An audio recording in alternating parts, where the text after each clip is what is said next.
ছেলেকে সুস্থ করে তুলতে মহাদেবের কাছে ঋণ করেছিলেন এক বাবা। এবার সেই ঋণ পরিশোধ করতে দণ্ডি কেটে উত্তরবঙ্গের ঐতিহ্যবাহী জলপেশ ধামের পথে পেশায় মুদি ব্যবসায়ী বাবা। তবে ছেলের জন্য বাবার এই দণ্ডি কেটে জলপেশ মন্দিরে যাওয়া কি মুখের কথা?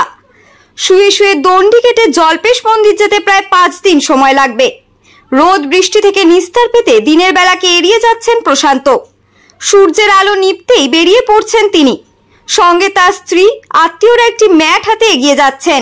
দণ্ডি কাটার সময় ম্যাটেই শুয়ে পড়ছেন প্রশান্ত।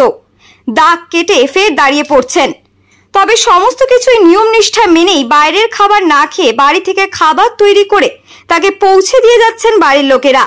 এভাবেই শুক্রবার ফালাকাটার বাড়ি থেকে বের হয়েছেন তিনি। তবে এমনি এমনি নয়, ছেলে সুস্থ হয়ে উঠলে দণ্ডি কেটে দীর্ঘ পথ পাড়ি দেবেন বাবা জলপেশের কাছে, এমনই মানত করেছিলেন প্রশান্ত সাহা।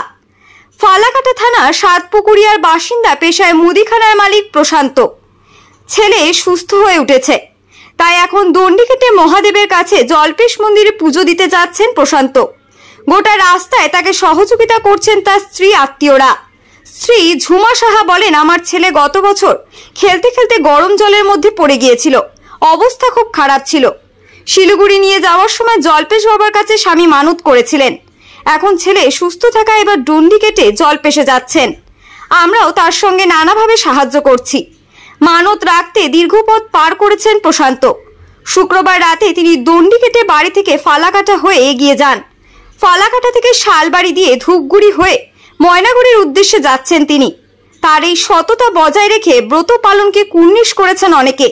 প্রশান্তর এমন কঠিন ব্রতে রাস্তায় তাকে দেখতে অসংখ্য মানুষ ভিড় জমাচ্ছেন।